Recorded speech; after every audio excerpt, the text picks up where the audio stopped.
Since the United States put pressure on ASML and other companies to restrict exports to China, China has repeatedly made strong statements.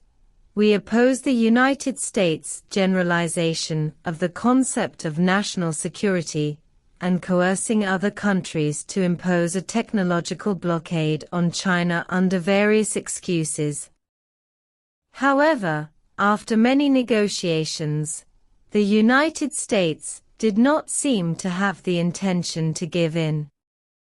Instead, it tried to cut off the opportunities for more manufacturers to supply the mainland market, and even involved the after-sales of semiconductor equipment.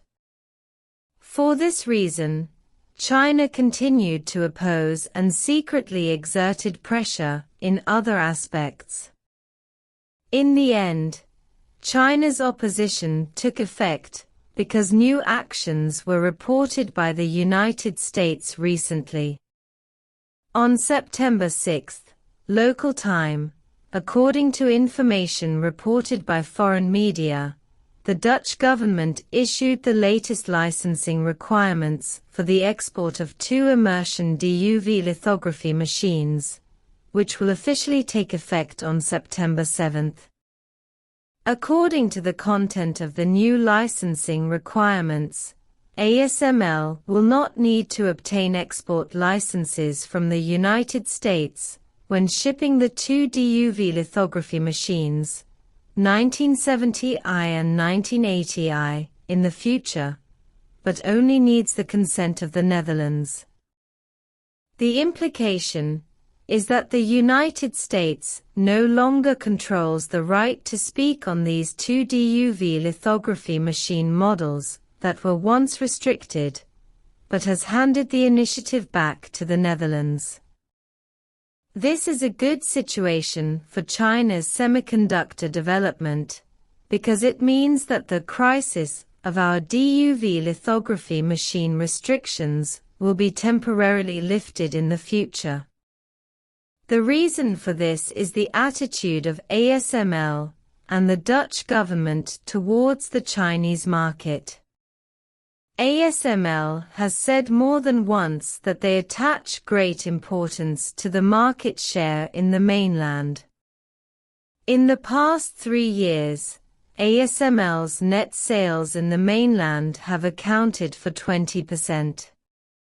And with the continuous expansion of production capacity of domestic chip manufacturers, the demand for lithography equipment in China will be greater in the future.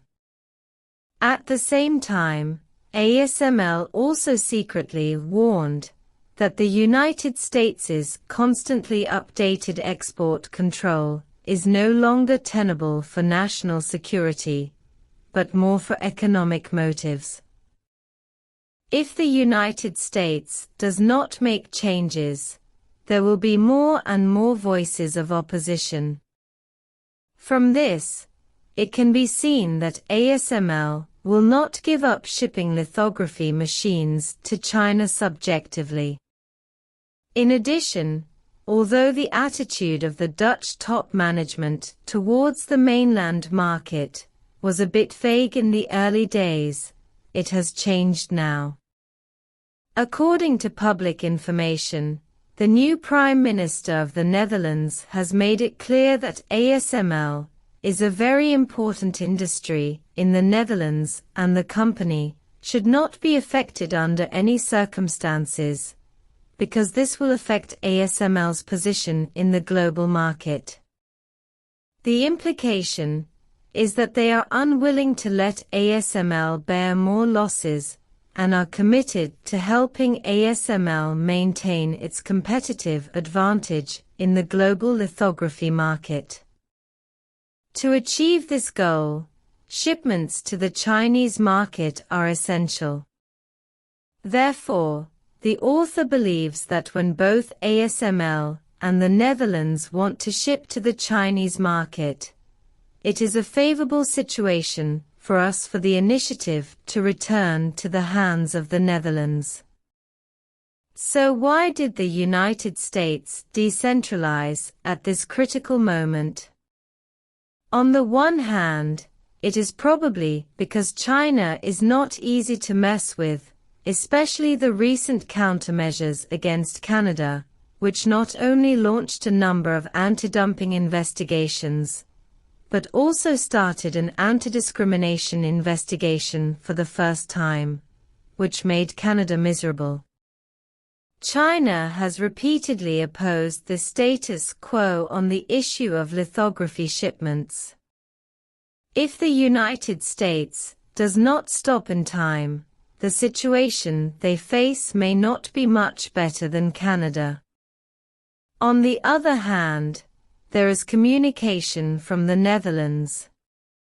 Earlier, when asked about the shipment of lithography machines by Dutch senior executives, although they maintained a cautious attitude, they also revealed a signal, that is, they have negotiated with the two allies, the United States and Japan, hoping that the results of their negotiations will be favorable.